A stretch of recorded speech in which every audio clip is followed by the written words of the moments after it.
Oke pemirsa, kembali lagi di Hidup Sehat bersama Dr. Ekles. Tak lupa kami mengucapkan selamat menjalankan ibadah puasa bagi pemirsa yang menjalankannya. Sehat selalu ya. Nah, kalau kita berbicara soal puasa, apalagi berbuka puasa identik dengan satu buah nih, yaitu buah kurma. Nah, apa sih manfaatnya untuk kesehatan dan kenapa selalu identik dengan berpuasa? Nah, saya tidak sendiri, saya bersama dengan Dr. Putri Sakti, spesialis gizi klinik. Apa kabar dokter? Baik dok, apa kabar dok? Sehat selalu. Selamat menunaikan atau menjalankan ibadah puasa ya. Terima kasih dok. Berarti makan kurma dong? Makan dong. Makan ya? Makan. Ini mungkin menjadi pertanyaan bagi pemirsa juga yang menjalankan ibadah puasa. Ya. Apalagi yang selalu makan buah kurma pada saat berbuka puasa. Apa sih manfaat buah kurma ini? Manfaatnya banyak dok, terutama kalau misalkan di bulan puasa. Yang pertama adalah bisa mengembalikan energi ya. Jadi energi ketika setelah berpuasa itu bisa kembali secara bertahap.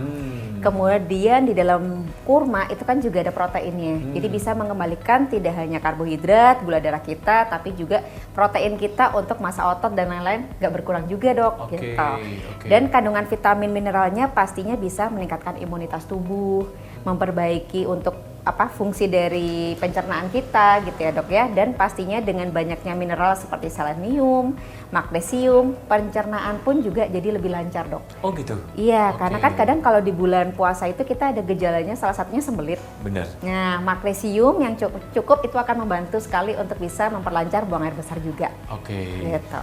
Kalsium juga dok. Ada kalsium juga? Kalsium juga tinggi. Nah ini bagus sekali untuk kesehatan tulang dan gigi juga selama bulan puasa agar tercukupi dengan baik.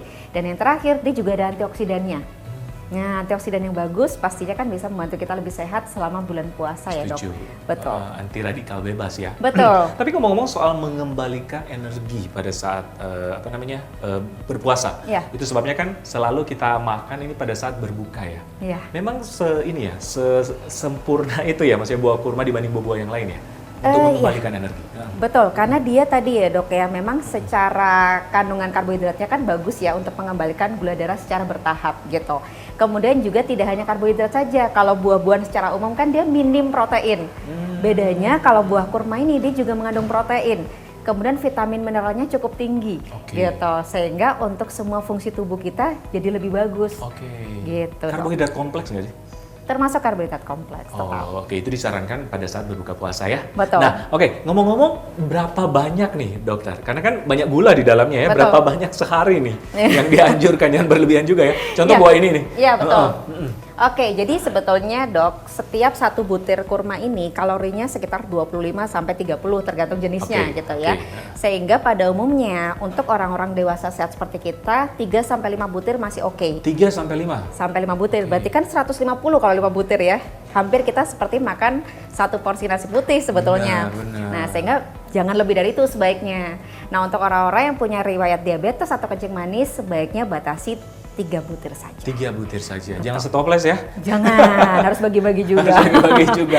Betul. Apalagi kalau di cemilan, apalagi kan kurma kadang-kadang dicampur dengan kue, Betul. coklat atau apa, itu yang harus kita juga batasi ya. Betul. Jadi khasiat dari kurmanya jadi lebih kecil dibanding ini ya efek sampainya. Kalau misalkan udah manis ditambah coklat. Betul. Bener, plus coklatnya lebih manis lagi ya. Betul. Berarti hati-hati bagi penderita diabetes ya. Jenis kurma atau buah kurma ini kan beragam ya. Betul. Ya kan, bukan cuma ini satu jenis ya. Kalau saya Iya. lihat di supermarket tuh banyak jenisnya Betul. ya. Setiap buah kurma ini berbeda manfaatnya atau sama dokter? Ya, secara umum memang mirip-mirip ya dok, tapi memang setiap jenis kurma pasti ada salah satu kelebihannya. Contoh misalkan pada kurma Acwa, kenapa dia dibilang paling premium, paling bagus. Kalau kita perhatikan memang secara jenis karbohidrat tidak begitu berbeda jauh ya. Tetapi memang yang membedakan adalah salah satunya seperti kaliumnya lebih tinggi. Kemudian ingat, setiap buah atau misalkan sayur gitu ya, setiap warnanya semakin gelap, antioksidannya makin besar. Sedangkan Acwa itu kan agak kehitaman. Gelap ya? Betul, jadi antioksidannya sedikit lebih besar dibandingkan sukari dan yang lainnya. Oke. Tapi pada prinsipnya sama ya? Pada prinsipnya Sebenarnya sama. Isinya sama, cuma mungkin ada buah tertentu seperti jenis Acwa tadi ada Acwa, kelebihan betul. dikit ya? Iya, Gitu. betul dok. Jadi pada dasarnya semua jenis kurma sama ya? Tapi harus dicuci dulu nggak sih? Harus ya?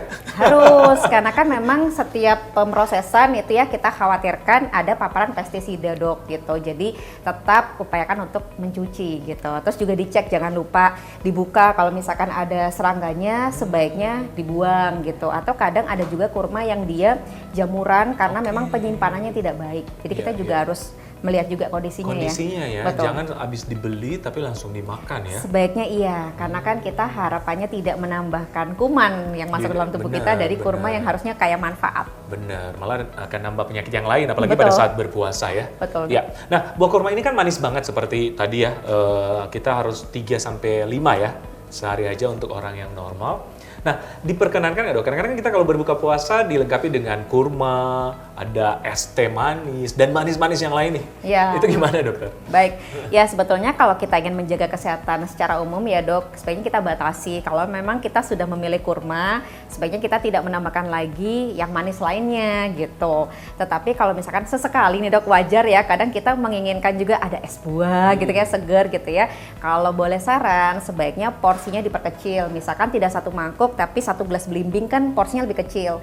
Dan perbanyak buahnya dibanding kuahnya. Betul, setuju. jadi ada serat tambahan di sana yang membantu kontrol gula darahnya lebih bagus, tapi kita masih bisa menikmati gitu. Cuman balik lagi, kurmanya jangan 5 butir kalau udah tambah sama es buah dan yang lain gitu ya dok. Baiknya misalkan 1-3 butir saja. 3 butir saja. Betul. Tapi dokter Putri, olahan kurma yang disarankan ya gimana sih? Biasanya kan mau dikombinasi dengan yang lain atau diolah gitu? Ya, boleh dok gitu. Contohnya misalkan kita sering lihat kan kurma dikasih tengahnya coklat. Nah daripada coklat kita ganti kacang yang juga tinggi protein. Misalkan almond atau kenari gitu ya. Jadi kita konsumsi justru malah mendapatkan tambahan protein dan vitamin mineral dari kacang-kacangan yang kita tambahkan dibanding kalau misalkan kita memasukkan coklat di dalamnya gitu. Atau misalkan boleh juga nih buat yang misalkan pecinta susu gitu ya, misalkan boleh dibuat susu kurma, tetapi balik lagi tidak ditambahkan lagi gula pemanis dengan harapan gulanya ini lebih alami dari kurmanya. Setuju, tapi enak sih ya kalau tambah coklat ya dok. Sesekali boleh, gitu ya. Yang penting mindful dan porsinya in moderation. Bijak lah ya dalam mengkonsumsi ya. Oke, tapi ngomong-ngomong soal kurma nih, makan berlebih nih dokter, ada nggak efek sampingnya?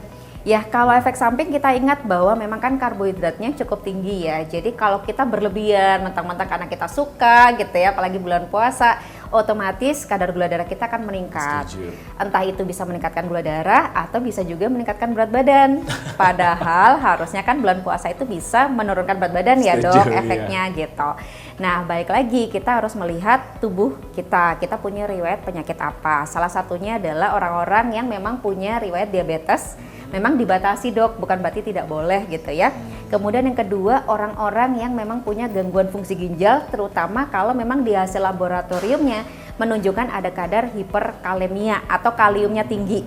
Kenapa? Karena kurma itu salah satu kelebihannya adalah kaliumnya tinggi. Tujuannya untuk kontrol gula darah, tekanan darah sebetulnya. Tapi untuk orang-orang yang punya gangguan fungsi ginjal dan kaliumnya tinggi, biasanya akan dibatasi, dianjurkan untuk tidak konsumsi dulu.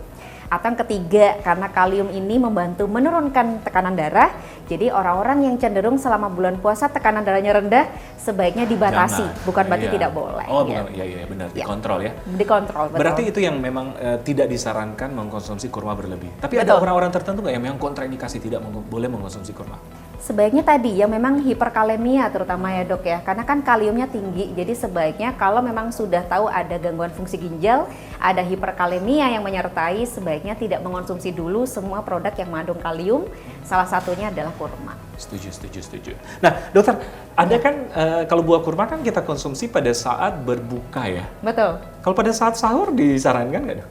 Boleh saja dok, gitu kan benefitnya juga banyak ya dok gitu. Cuman memang biasanya diutamakan di buka puasa tujuannya adalah mengembalikan kembali energi setelah berpuasa 12 jam lebih. Iya.